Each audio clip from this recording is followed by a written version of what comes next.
Megan for so long had such low self-esteem because of her weight. Doctors diagnosed Megan Meyer with depression and attention deficit disorder in the 3rd grade. Her mother Tina says throughout school, bullies constantly targeted Megan because of her appearance. Eventually, Megan's parents decided to put her in private school, and Tina says things got better. For 8th grade, though, she started blossoming, started smiling and laughing, and she started working out and exercising and losing weight, feeling better about herself. However, 3 weeks before her 14th birthday party, a message on Megan's MySpace page gave her a jolt. It came from a friend named Josh, who Megan described as a boy who thought she was pretty. So Megan got on, and the message from Josh from the night before was, "You hurt me, no one likes you, no one wants to be friends with you." The bullying then exploded, with messages and bulletins going out to hundreds of kids. The messages were horrendous. They were not just, "I don't like you" anymore. They called Megan all kinds of horrible names, talking about her weight, the way that she looked, cursing, using things that are unbelievable. It caused Megan to sob hysterically and run to her room. A short time later, the 13-year-old committed suicide, hanging herself in her bedroom closet. Every single dream, every hope, everything she wanted to be was gone in 2 hours. 2 hours on a computer, and that life that was so precious was gone.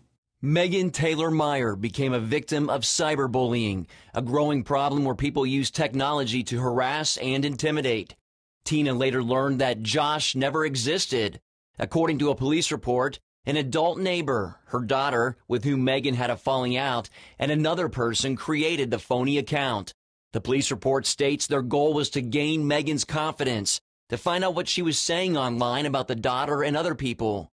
A court found the adult neighbor guilty of taking part in the hoax, but a federal judge overturned the conviction, saying it was unconstitutional. Not wanting other kids to go through what happened to her daughter, a little more than a year after Megan passed away, Tina founded the Megan Meyer Foundation. The anti-bullying nonprofit started in her basement and is now known worldwide. Tina hopes to use the foundation to sound the alarm about the growing danger of cyberbullying.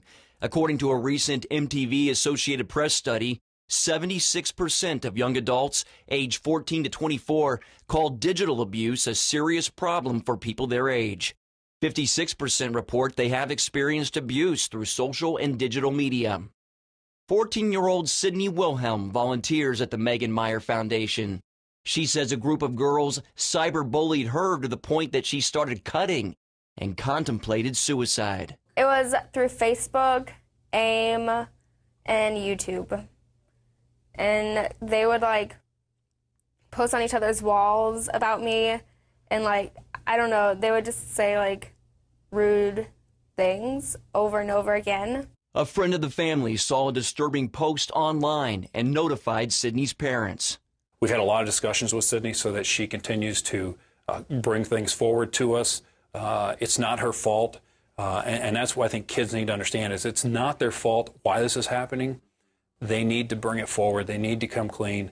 Donna Rice Hughes is the president of the internet safety organization Enough is Enough. She says parents need to be the first line of defense for their children.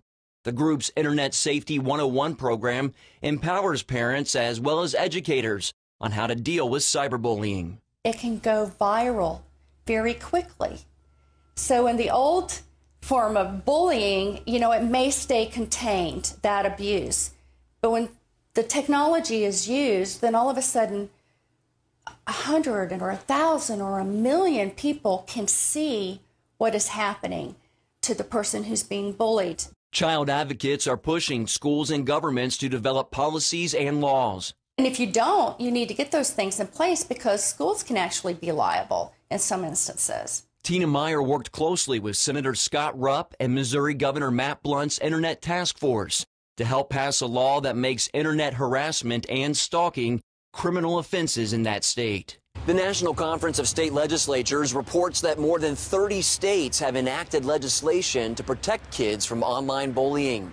The state of Maine could be one of the next to pass a cyberbullying law, but lawmakers here are divided over its impact on basic freedoms, especially freedom of speech and religion. As a Christian, I'm concerned for Christian kids in schools that may feel bullied to some extent themselves, and that's really not mentioned. It's more about sexual preference and transgender and things like that. So there's just a lot of red flags. What's more important here?